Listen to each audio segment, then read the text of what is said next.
Isang mapagpalang araw po sa ating lahat. Ako po si Brian D. Sinando sa ating po ang daily devotion ngayong araw, March 18, 2025. Ngayong araw po ay ating tutuloy ng ating series which is the Seminary Nation. Specifically, ang topic po natin for today is about dictation.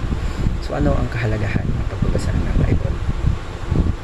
Now, ang ating talata po ay magagamit sa 2 Peter chapter 1 verses 20 and 21. Sabi po dito, basahin ko po. Knowing this, first of all, that no prophecy of Scripture comes from someone's own interpretation. For no prophecy was ever produced by the will of man, but men spoke from God as they were told along by the Holy Spirit. Now, upang ating mas maunawaan kung anong ibig sabihin ng talatang ito at upang mas maintindihan natin ang ating devotion, ngayon po tayo ilidako sa ating mga teachings for today.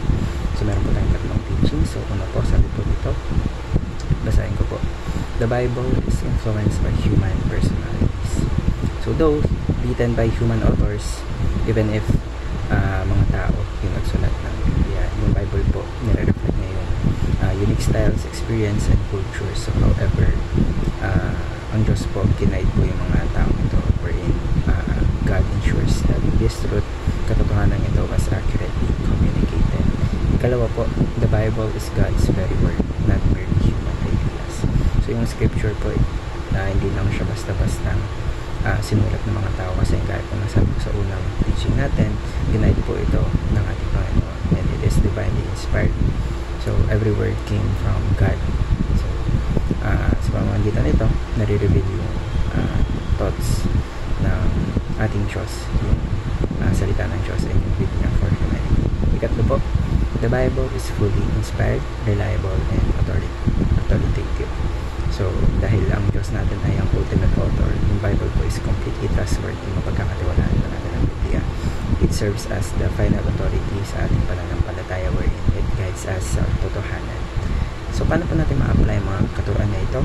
Ngayon po tayo pinadako sa ating application. So, muna po, sabi po ito, basahin ko po, read the Bible as often as possible. So, gaya po ng pangangailangan natin ng pagkain sa araw-araw, kailangan din po natin ang salita ng Diyos para ma-nourish yung spiritual lives natin. So yung regular na pagbabasa ng Biblia, natutulungan po tayo to strengthen our faith and para mas mapalalim yung relasyon natin sa Kanya. Ikalawa po, dive into the heart and mind of God. So yung Biblia po, nire-reveal nito kung sino ang ating Diyos, yung character niya, yung plano niya. That's why aralin natin ito because it allows us para mas makilala pa natin siya intimately at syempre to align our lives with His will. And last but not least po, obey God's command with joy. So yung command po ng Diyos is not burdensome because they lead to life and blessings. So when we obey with joy, we experience His peace and walk in His purpose. So marami po tayong natutunan sa araw na ito.